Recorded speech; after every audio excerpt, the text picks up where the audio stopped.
దేవునామానికే స్తోత్రం కలుగునుగాక. ప్రియులరందరూ బాగున్నారా? నేను కూడా బాగానే ఉన్నానండి.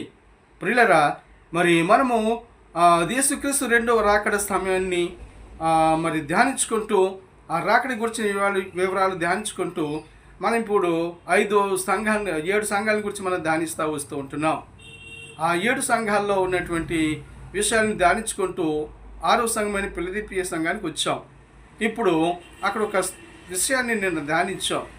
ఎందుకంటే అది జయించువానిని నా మందిరంలో మూల స్తంభముగా చేసేదను, ఒక స్తంభముగా చేసేదను అనే విషయాన్ని, అయితే జీవించే వారు ఇంకా ఏమేమి పొందుతారు అనే విషయాన్ని తెలియపరచాలన్నదే నా యొక్క ఉద్దేశం. కనుక ఆ విషయాన్ని తీసుకుని మీ ముందుకు వచ్చాను. ఇప్పుడు మనము 5 విషయాలు ఉన్నాయి. మొట్టమొదటిగా నేను చదువుతున్నాను. మొట్టమొదటిగా ప్రకటన గ్రంథము 2వ అధ్యాయము 7వ వచనంలో, జయించువానికి దేవుని పరదేశంలో ఉన్న జీవ వృక్ష ఫలములను భుజింపనిత్తును అంటున్నాడు. ఎంత గొప్ప సంగతి అండి.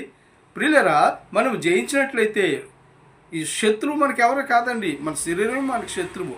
శరీరాన్ని జయించి, సాతాన్ని జయించి, ప్రియులరా, మరి లోకాన్ని జయించి మన జీవితంలో జీవితాన్ని పొందినట్లయితే మనము జీవవృక్ష ఫలములను భుజించేటటువంటి వాళ్ళుగా దేవుడు చేస్తానంటున్నాడు.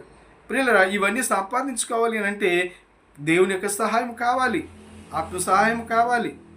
కనుక ఇంకా రెండవదిగా చూసినట్లయితే ప్రకటన గ్రంథము మరి 3వ అధ్యాయం 21వ వచనంలో చూసినట్లయితే, నేను జయించువాని నా తండ్రితో కూడా ఆయన సింహాసనం ముందు కూర్చుని ఉన్న ప్రకారము జయించువాని నాతో కూడా నా సింహాసనం నందు కూర్చుండనిచ్చేదని. ఎంత గొప్ప భాగ్యం అండి.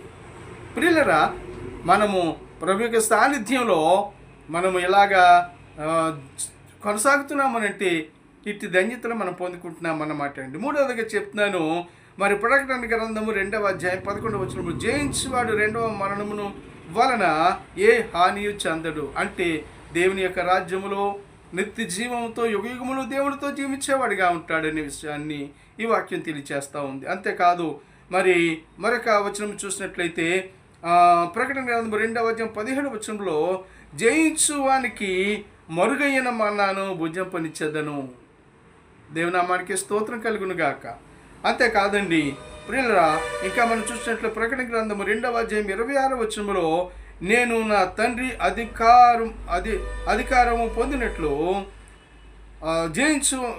జయించుచు అంతము వరకు నా క్రియలు జాగ్రత్తగా చేయవానికి జనుల మీద అధికారం ఇచ్చేదను, అతడు ఇనుప దండముతో ఏలును అంటున్నాడు.